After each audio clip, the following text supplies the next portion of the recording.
дуруд шунавандаҳои гиромӣ, ба таваҷҷӯҳи шумо рамани гузашти айёми нависандаи халқии Тоҷикистон Ҷумъа Одина аз силсилаи хониши бадиӣ. гуфтори 13. мерган дар болои кат качпаҳлӯ кашида воқеаи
ангишт оварда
و شوهر پس و پیش از آشخانه برآمدند.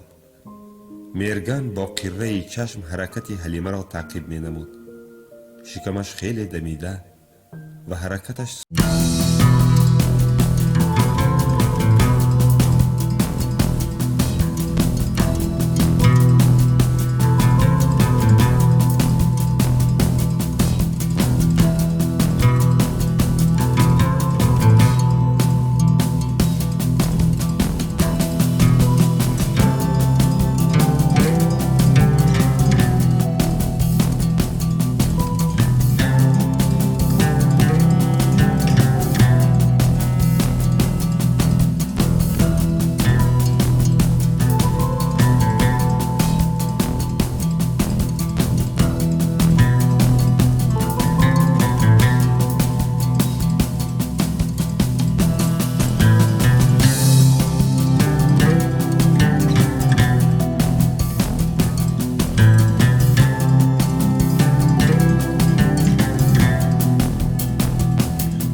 باز را میفهمی؟ سرباز. میفهمم. خیلی که معلمان زبان و ادبیات میگویند کلمه سرباز کلمه مرکب بوده از دو کلمه سر و باختن عبارت است.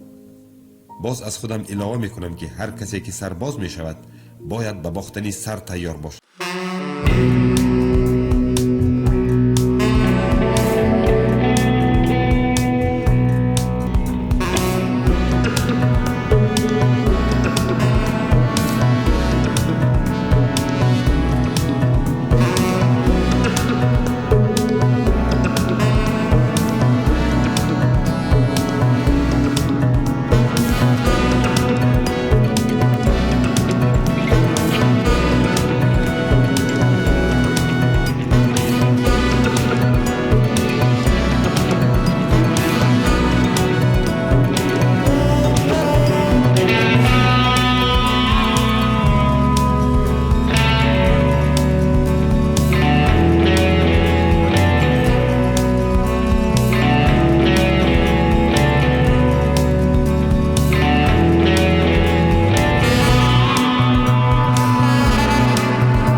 که میماند و اگر زنده برگردد آن داغ را از پیشانه‌اش زدوده میپرتاید.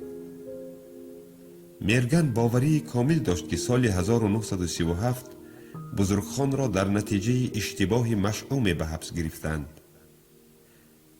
من تا حال سبب حبس شویت را نپرسیده بودم. باور داشتم که یگان روز خودت نقل میکنی، گفت میرگن از گریبان تفکر سر بیرون آورده. من هم باور داشتم که یگان روز خودتان میپرسید، برای همین هم نقل نمی کردم. با همان آهنگ جواب داد بزرگخان. وای باز سخنش را دوام دادنی بود، اما در این وقت حلیمه به خانه سر خلانده پرسید باز چای دم کنم؟ بزرگخان باقی مانده چای را به هر دو پیاله ریخت و چاینیک را به زنش دراز کرد. بزرگخان گویا از عزمش گشته باشد خاموش بود. حلیمه چای دم کرده آورد. از چای نو هم یک پیالگی نوشیدند، اما بزرگخان هنوز هم لب وا نمی کرد. خوش به تعجیل وادار نمود میرگن و در خود همان لحظه از دل گذراند که ممکن است در اداره های دخلدار با او در این موضوع گپ زدن را منع کرده باشند. بنابراین زود زم نمود. البته اگر ممکن باشد، اگر خواهی، نخواهی لازم نی. به دیگران ممکن نی، اما به شما ممکن. با لبخند به سخن آغاز نمود بزرگخان. مرا با تهمت ناحق حبس کردند و چون دید که میرگن به او با تبسم می نگرد قیافش را جدی کرده تاکید نمود. بله، با تهمت ناحق. و بعد سرش را خم کرده و به نقش دسترخوان چشم دوخته با آهنگ آرام و منظم دوام داد. خودتان می دانید که رحمتی پدرم آدمی روشن فکر و خیلی دانا بودند. با وجود این در سری هر قدم تکرار می کردند خدایا از تهمت ناحق نگاه دار، خدایا از تهمت ناحق نگاه دار. از بس که در آن وقتها کودک بودم و به معنی این سخنها سرفهم نمی رفتم، با تعجب خود به خود می گفتم چرا از تهمت ناحق؟ چرا از آدمکشها و دزدان یا خود از آبخیزی و زلزله نه؟ نخواد تهمت ناحق اینقدر بلای عظیم باشد. وقتی که کلان شدم و خودم به تهمت ناحق گرفتار گشتم، فهمیدم که از تهمت ناحق دیده آفتی بدتری، خطرناکتری نیست. گرچنده عباره پردازی بزرگخان به میرگن معقول نبود، با تحمل گوش میکرد. وای این حکمت را نغز از بر کرده بود. اگر مقصد گوینده را دانستن خواهی، سامعی با تحمل باش. بزرگخان به میرگن یک نظر افکند و چون دید که او با تحمل به سخنانش گوش دارد ادامه داد. اگر در خاطر داشته باشید از سال 1931 سر کرده در ریان ما همه کارهای تشویق و ترغیباتی تنها به یک مسئله نگرانده شده بود. به هر راه میدان پخته را وسیع‌تر کردن لازم، به هر راه بیشتر پخته استحصال کردن لازم. خوش این مسئله را چه خیل حل میکردند؟ زمینی نو میکشادند، به زمینهای للمی آب میبرآوردند، حاصلناکی را بلند میبرداشتند. نه، باغهای نوبنیاد و بارآور را ریشه‌کن کرده به جایشان پخته میکاشتند و از همین حساب پلان را بر زیاد اجرا کرده مکافات ها میگرفتند، نام میبرآوردند. کار تا به حدی رسید که در کلخازهای ریان قریب باغ نماند. اکنون در بازار زرگر که قصبه خیلی کلانی کارگر نشین است، با پول حق و حلال خود میوه‌جات و سبزوات یافتن یک امری محال شد. در سال 1936 زواد کنسرو براری زرگر تنها 3 ماه کار کرده توانست و خلاص. طبیعی است که چنین احوال راهبری با عقل و دوراندیش را به تشویش نانداخته نمیتوانست. انا بنابراین اسماعیل زاده که در آن وقتها کاتب یکم کمیته پرتیوی ریان بود، این مسئله را به محاکمه بیورو گذاشت. من هم در آن بیورو چون نماینده گزیت شرکت داشتم، چون که محرر و کاتب مسئول کسل بودند. بیورو برای رئیسان کلخازها ریشه‌کن کردن باغ‌های بارآور را قطعاً منع نمود و تأکید کرد که با میوه‌جات و سبزوات تامین کردن کارگران و خدمتچیان قصبه‌های ریان و این چنین زواد کنسروبراری یکی از وظیفه های اساسی آنهاست. برای این زمین های میته را به کار انداختن و به زمین های للمی آب برآوردن لازم. به من چون به نماینده مطبوعات سپرده شد که دایر به این مسئله در صحیفه های گزیت ریان برآمد کنم. من هم این سپارش را با جان و دل قبول کرده در این موضوع چند مقاله نوشتم. از بین چند ماه گذشت. در یکی از شبهای تیر ماه سال 37 کسی درم را کوفت. در را گشادم. در نزد در دو کسی پلش پوش می ایستادند. شلپه هاشان را به بالای ابروانشان فراوردگی. پرسیدند که شما فلانی؟ گفتم بله. بعد به ماشینشان سوار کردند و به دوشنبه بردند. بزرگخان در این جای نقلش توقف کرد. یک پیاله چای ریخته نوشید و از تماکوی میرگن برای خودش سیگار پیچانده آتش گراند. میرگن که به نقل او خیلی رغبت پیدا کرده بود پرسید خوشبخت چی شد؟ بعد برگشته پرسید بزرگخان. بعد شبانه قریبی های ساعت 1 از کامera به نزد مفتش به استینتاق بردند. وی در اول در بالای پخته و اهمیت آن در خواجگی خلق و صناعت حربی قریب 1 ساعت لکسیه خواند. از لکسیه وی من همین قدر فهمیدم که تمام اقتدار حربی مملکت به پخته وابسته بوده است. بعد به استینتاق گذشت. برای چی شما به پیشرفت پخته کاری خلل رساندن می خواهید؟ به شما کی سپارش می داد؟ سپارش را به واسطه کی و چخیل می گرفتید؟ با آدم سپارش دهنده کی در کجا و چخیل شناس شدید؟ و غیره و غیره. من از این خیل سوال ها سخت حیران شده گفتم که به من هیچ کس سپارش نداده است. من تنها سپارش بیوروی کمیته پرتوی ریان را اجرا می کردم.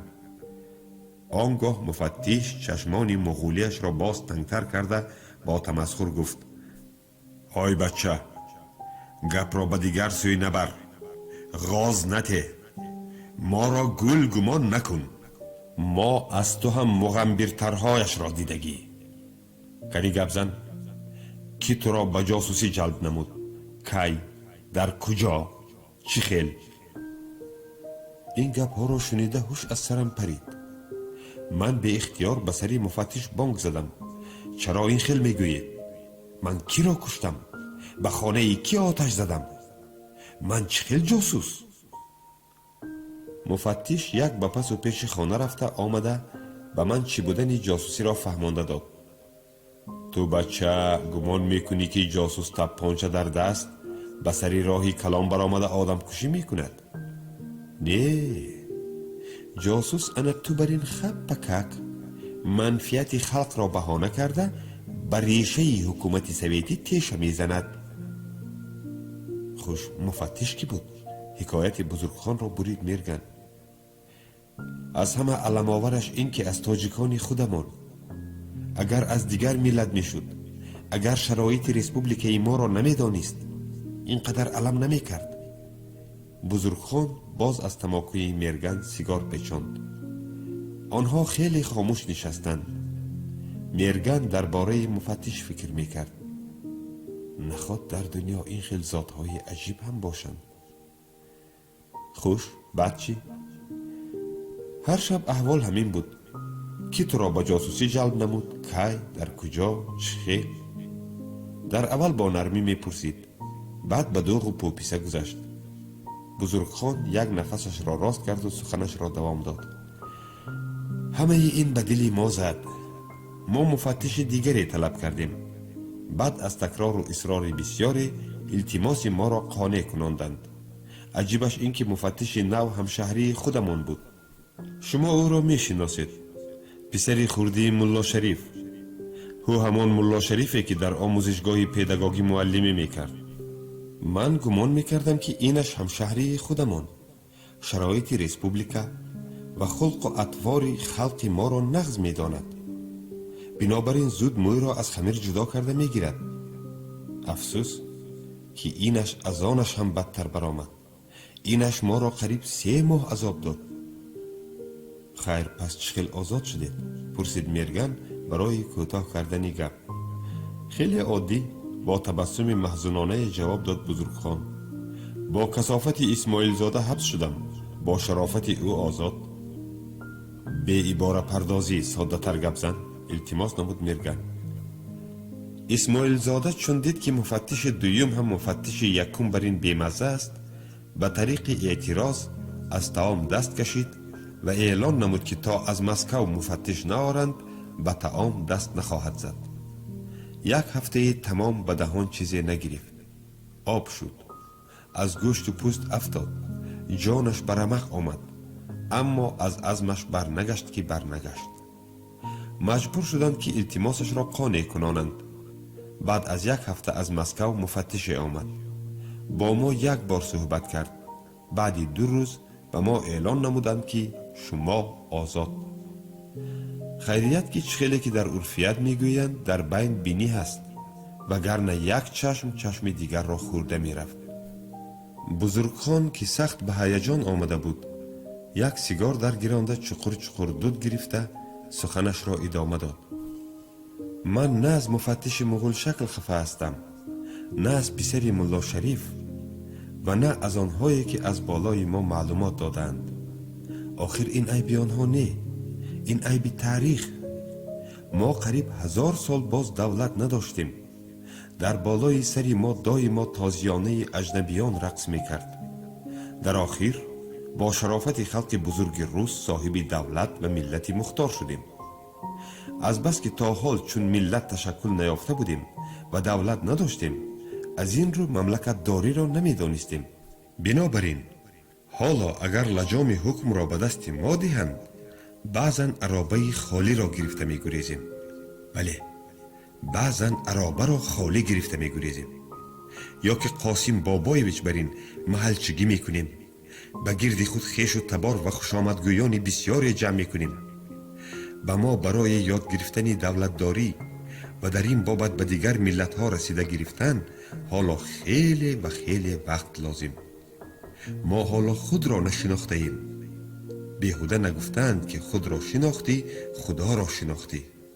ما حالا نه خود را شناخته ایم، نه خدا را و نه خدا بردی را. خوش، از بالای شمایان کی معلومات داده بوده است؟ باز پرسید میرگن که از فلسفه فروشی ایشانزاده زیق شده بود. قاسم بابایویچ، رافیف و امکم. میرگن پریده از جایش خیست و باز به جایش نشسته غرونگاه زد. تو بچه عقلت را نخورده ای؟ به معنای گپت صرفا میروی؟ تو به کی تهمت کرده ایستاده ای؟ من امضای آنها را با چشم خود دیدگی، آرامانه جواب داد بزرگخان. من در عمر کوتاه خود بسی پستی و رذالت ها را دیده بودم، اما این خیلش را ندیدم و نشنیدم، گفت متفکرانه میرگن. گپی تو حق است و راست. خیریت که آدمان عاقل و دوراندیش بسیارند، نباشد نمیدانم ما چه کارهایی میکردیم. به شرطی که دیگرها ما را چون یک لقمه صاف فرو نمی بردند.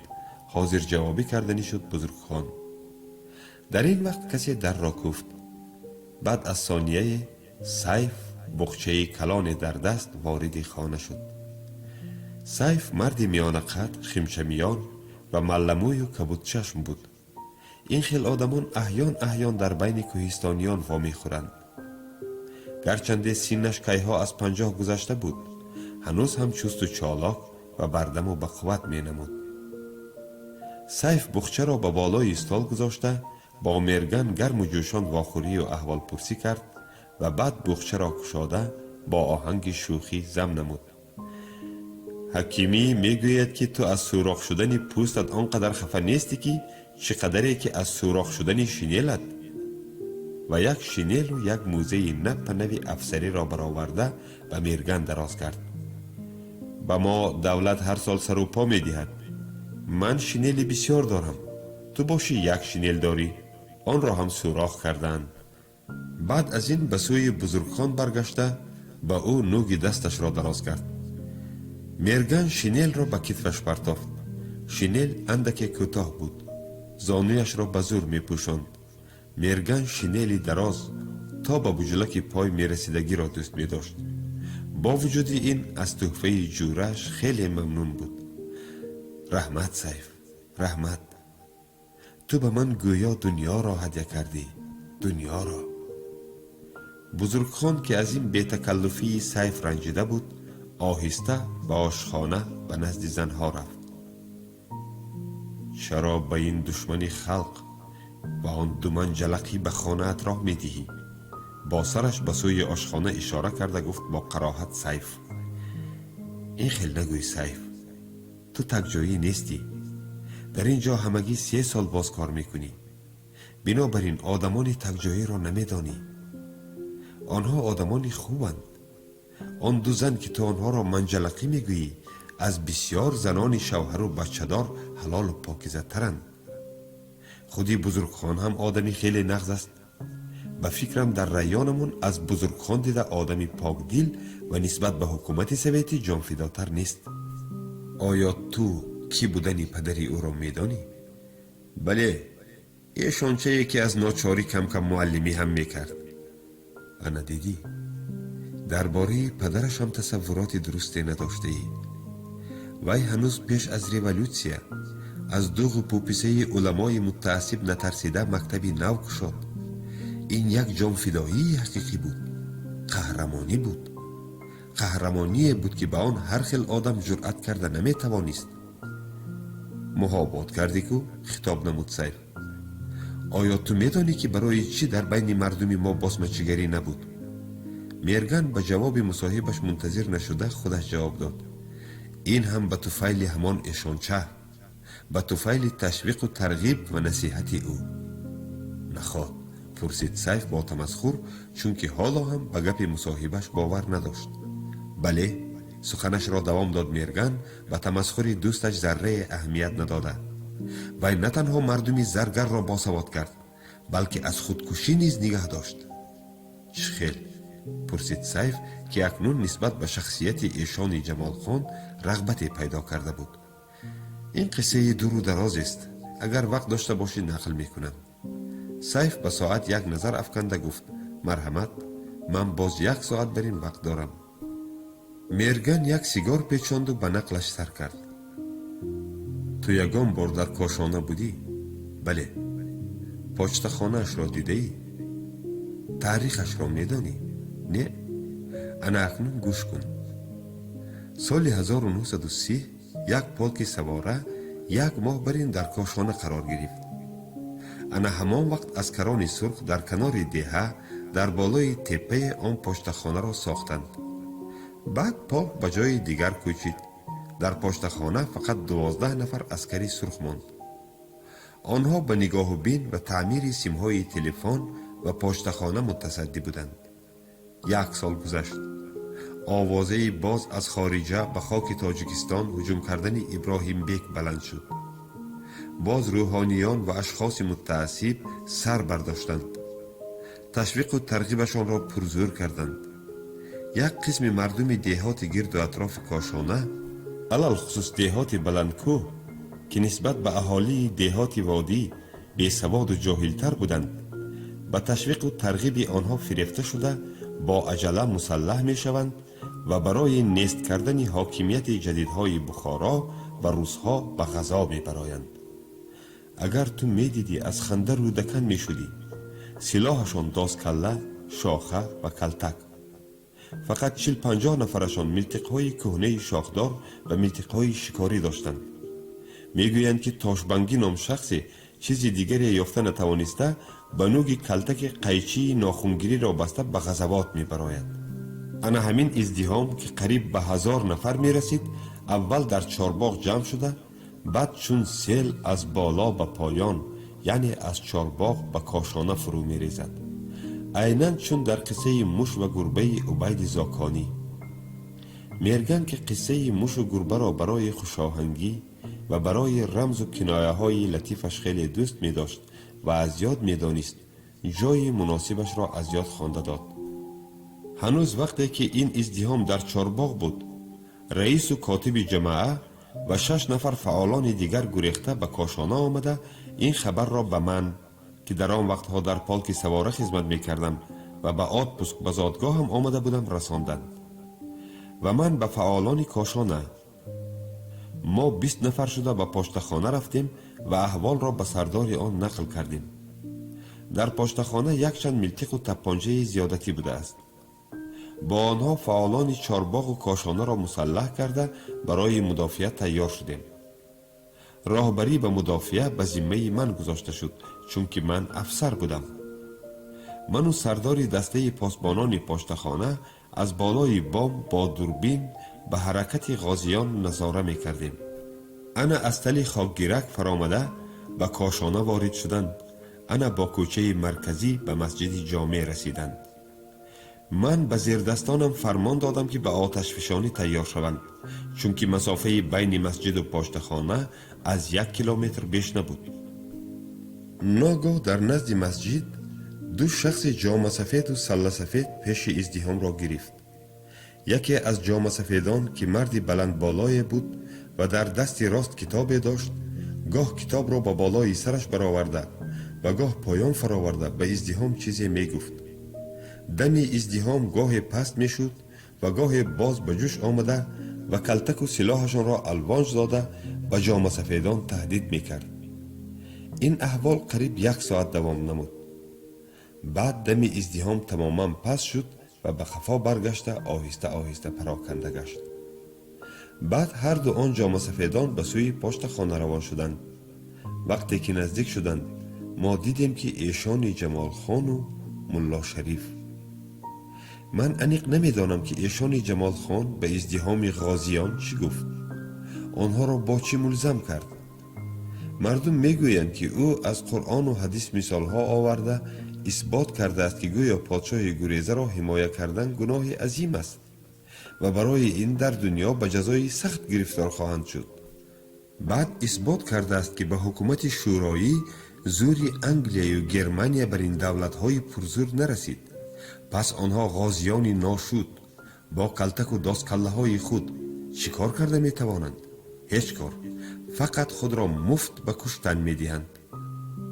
تو گمان میکنی که ایشان از حکومت سویت را دوست میداشت؟ بی طاقتانه پرسید سیف و به جواب مصاحبش منتظر نشده خودش جواب داد. نه عزیزم، وی فقط از دیگران با عقل‌تر بود. میدانست که یک دسته اوباشان که به قول تو با کلتک و داستکله مسلح بودند هیچ کار کرده نمیتوانستند. فقط خود را مفت به کشتن میدادند. انا برای همین پیش راه آنها را گرفت. وی حکومت سویتی را دوست می داشت یا دوست نمی داشت؟ من این را نمی دانم و دانستن هم نمی خواهم. خطاب نمود میرگن نیز اندکی بیقرار شده. من یک چیز را می دانم. ما در پاشتخانه 32 نفر بودیم. 30 میلتیق، 2 تپانچه و 40 گرانت داشتیم. اگر آن ازدحام به ما حمله می آورد میدانی چی می شد؟ ما از نصف زیادش را قیر می کردیم. از نصف زیادش را. چون که قسم یاد کرده بودیم که تا آخرین قطره خون جنگ خواهیم کرد. چون که به ما نظامیان و فعالان سویتی در نزد یک دسته اوباش عقب نشینی کردن عیب است. بعد آنها پاشتخانه را گرفته ما را به قتل می رساندند. لیکن کار با این هم انجام نمی یافت. آنها خواه ناخواه یاغی می شدند. با خویش و تبارشان به کوه ها می گریختند.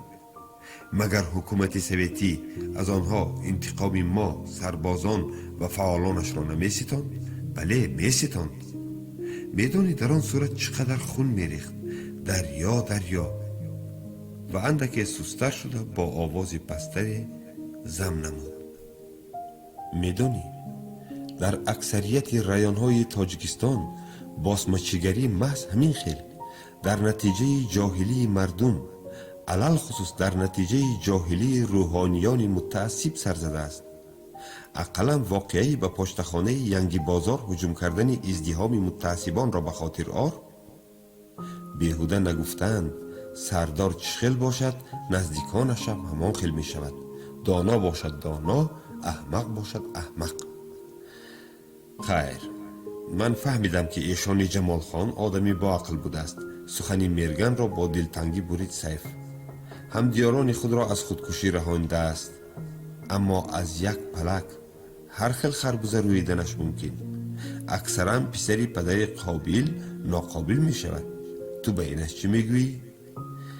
در این وقت در گشاده شد. بی تق تق و اجازت پرسی قاسم بابایویچ، رفیف، کمال خان و مدیر شعبه مطلوبات امام قلی خانوف به خانه وارد شدند. در تمام رایان آوازکی مرگن را مجروح و مسلوق کردند. گفت خندیده قاسم بابایویچ: این کس باشند کیف کرده تماکو کشیده نشستند؟ چی مگر شما از صحت و سلامت بودن من خرسند نیستید؟ از جایش خسته مطالبه کرد مرگن. آنها یک یک با مرگن و سیف واخوری کرده به اطراف استال نشستند. سیف از جایش خسته و تنگی وقت را بهانه کرده با همه خیر و خوش کرد. معلوم بود که وی و قاسم بابایویچ یکدیگر را تابی دیدن ندارند. مرگن او را تا دم در گسیلانید. سیف در دم در دست مرگن را فشرده با لبخند گفت: خیر، من به گپ تو باور کردم. ایشانت آدمی نغز بوده است. اگر پسرش تشنه خون باشد مرحمت به نزد من آید. گرچند از ایشان زاده سرباز نغز برآمدنش در گمان. از میان باز 2 هفته گذشت. مرگن ناشتا کرده اکنون به کار رفتنی بود که کسی در را کوفت. در را گشاده دید که نظامی سرخ. نظام نظمیف 4 سال باز سردار میلیسیای رایان شده کار میکرد. وی مردی تخمینا 30 ساله سرخ پوست و سرخ موی بود. انیقترش رنگ مویش خرمایی، یعنی سرخچه‌ای به سیاه مایل.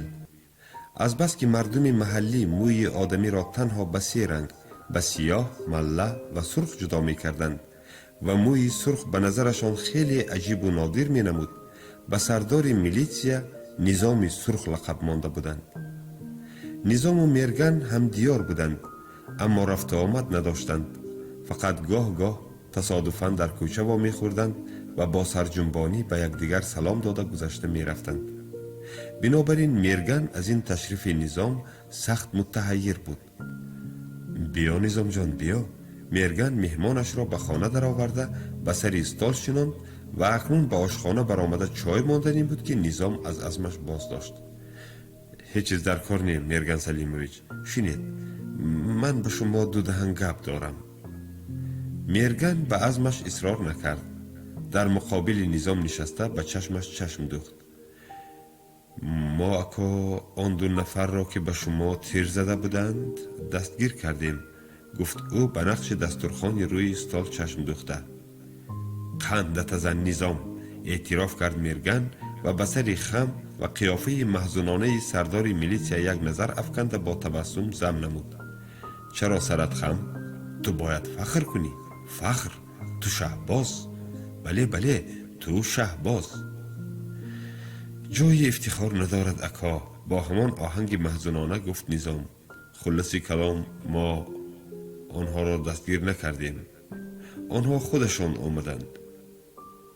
تو درست‌تر گپ زن. آنها کی و کی به نزد تو آمدند؟ چی میگویند؟ برای چی به من تیر زدند؟ یعقوب مگزینچی و پسری تاشبنگی. هیچ عقلی کس نمیگیرد. مرگن محو و مات بود، به هیچ چیز صرفم نمی رفت. یعقوب مگزینچی و پسری تاشبنگی؟ عجیب. آنها با وی چی خصومت داشته باشند؟ من به شما قائل اکا. به تحیر مرگن ذره پروا نکرده سخنش را دوام میداد نظام. از مسافه 400-500 متر از تپانچه به دستش تیر زدید. از مسافه 400-500 متر. من در مسافه 100 متر از تپانچه به نشان تیر زده نمیتوانم. مرگن که با فکر و خیال خود بند بود به این گپای نظام درست سرفهم نرفت. تو درست‌تر گپ زن. من به گپت سرفهم نرفتم. نظام به مرگن نظر افکند. رنگ روی مرگن کندگی بود. پلک چشم چپش بیست میپرید. نظام این را دیده ترسید. مبادا تاسه‌اش نگیرد. مردم میگویند که وی تاسه دارد. تاسه‌اش گیرد و یگان گپ شود به بلا میمانم. شما یعقوب مگزینچی را از دست راستش یاره‌دار کردید. وی در گرم و گرمیش به این اهمیت نداده با لطه کهنه بسته میماند. یره‌اش آهسته آهسته فساد میگیرد. احوالش روز به روز بد می شود. دیروز ناعلاج به بیمارخانه چارباغ می رود. دکتر چارباغ او را با ماشین سوار کرده به زرگر به نزد حکیمی می آورد. خوش حکیمی به ما خبر داد. وی می گوید که دستش را بریدن لازم. در عکس حال احوالش بد می شده است. امروز برای مصلحت از دوشنبه یک جراح نامی را جیغ زده است. میرگن از کیسه‌اش گازت و تماک و خلطه برآورده سیگار غفص و کلام پیچاند. سردار میلیتسیا هم از کیسه‌اش قوطی کزبک را برآورد. آنها خیلی وقت خاموش نشستند. خوش، پسری تاشبنگی را چه خیل دستگیر کردید؟ خودش آمد. از مردم گریخته در دشت و کوه پنهان شده گشتن به دلم زد میگوید. با وی چی کار میکنی؟ به تشکیلات های دخلدار می سپارم. بهترش برده به دست سیف سپار. سیف حسابش را مییابد. باز صحبتشان قطع گردید. باز خیلی وقت خاموش نشستند. کاری ناخوب شد، گفت در آخر آه کشیده نظام. یعقوب خیش و تباری بسیاری دارد. قریب نصف زرگر به وی خیش.